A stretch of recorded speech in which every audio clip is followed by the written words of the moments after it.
Hey guys, Andrew here again. Out here, we're gonna put this whole starting thing to the test. Before I start this, I'm gonna tell you is like a lot of the guys that seem to have a sour taste in their mouth with Briggs are thinking of Briggs from 20, 25, 30 years ago.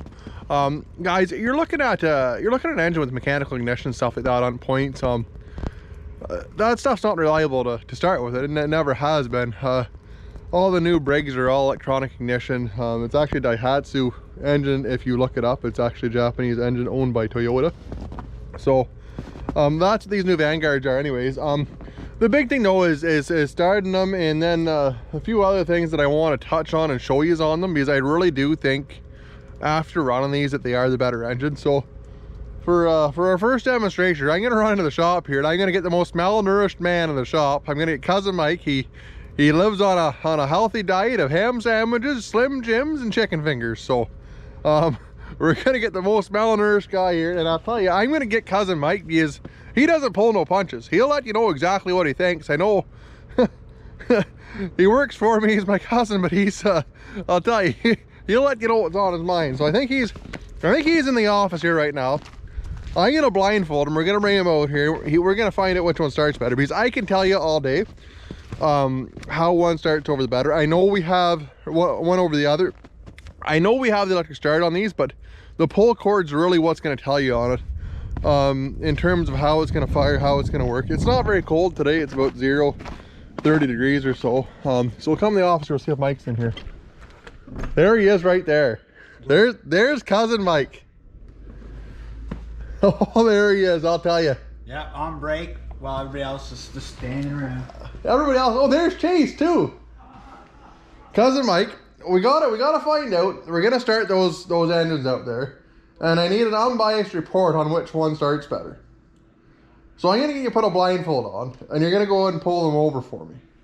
I figured you're the most malnourished man in the shop. That's why I'm picking you, because he eats ham sandwiches, Slim Jims, and chicken fingers. So that's a healthy diet right there. That turns you into a machine. Here. That's what the ladies call me. Well, Jamie Carpenter says you can't work all day and love all night on a ham sandwich, but Cousin Mike can, so he's... Well, I'm gonna walk out there blindfolded. I'll hold your hand. I'll help you out. Don't you worry. I'm not just gonna get you to walk out there. Jesus Christ. Can you see? No. All right, come on. So like I said, this is the most unbiased report, because Cousin Mike will let us know exactly what he thinks, one way or the other. I'm absolutely certain of it. Watch out for that shovel there. If the whole fucking team's standing out here watching, I'm gonna lose it. No, please. I should have got everybody out here. we shouldn't swear either, Mike. This is a family program. Sorry.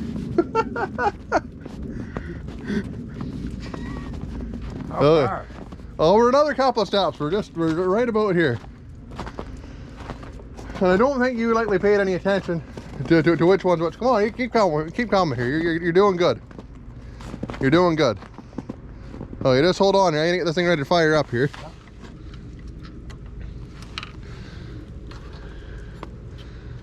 Okay. Come on over here. There's a pull cord right there. Can you feel it? Okay. So I'm pulling this way? Yeah.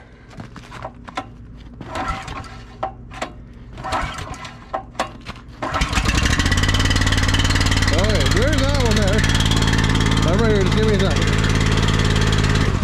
So there's that one to pull over. Now come on over and give this one a try. And we'll see which one's easier. Just let me get it ready to fire up here. Yeah.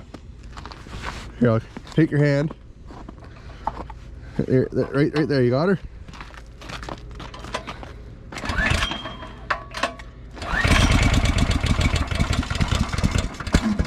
Here, give her one more pull.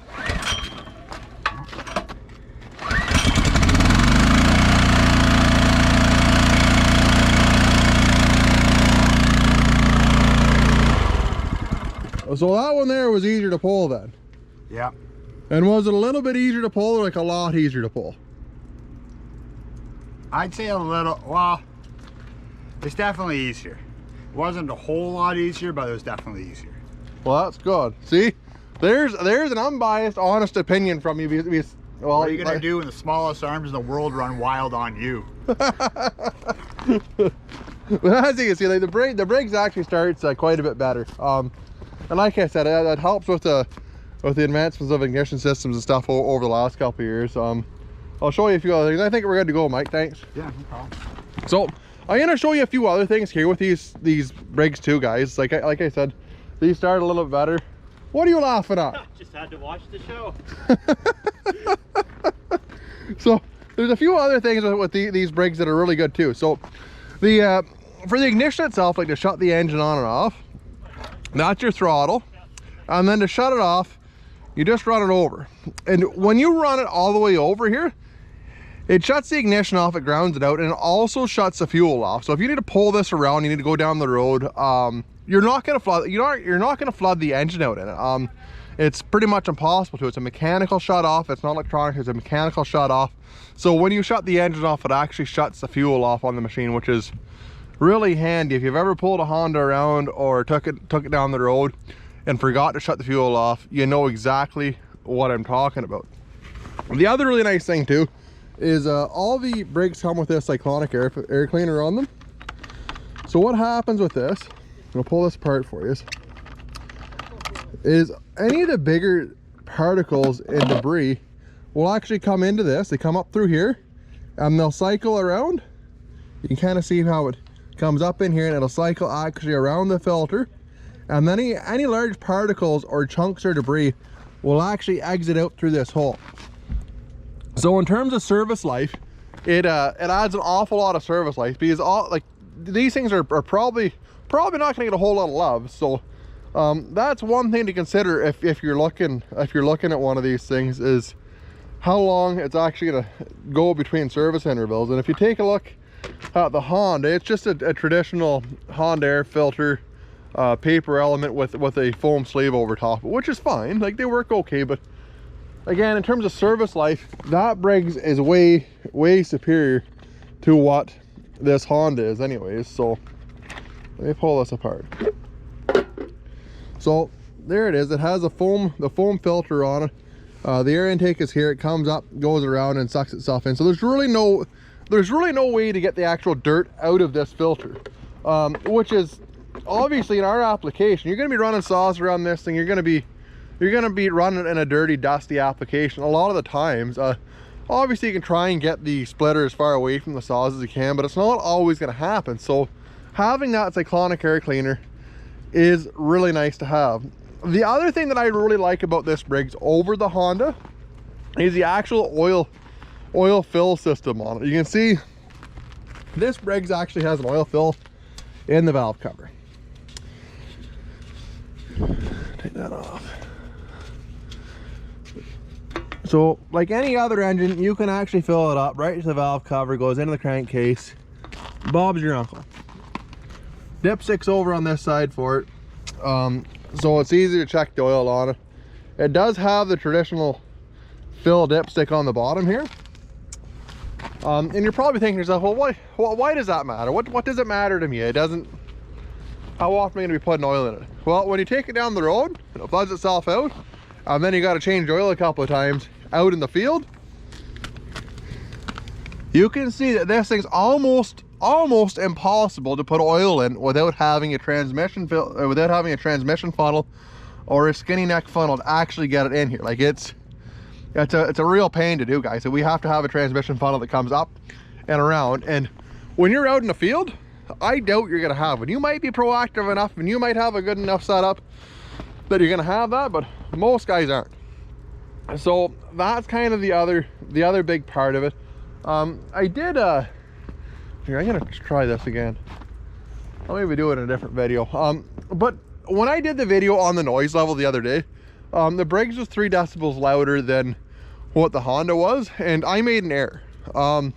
In doing that, I didn't hook up the governor again, the actual throttle on the Briggs. So if you actually listen to that video, it's running probably 4,000 RPM. It's running, I'd say 20% faster than what the Honda is, which would make sense on why it's louder. The test that I've done prior to that, the Briggs is actually about 3 or 4 decibels quieter than what the Honda is. So just food for thought. I will try and get a video of that someday. I don't know where my decibel meter is. I think it's in the office somewhere, but I'll leave it for now. So guys, if you're looking at these and wondering which way to go with it, I'm not going to put something that I think is less superior on my product.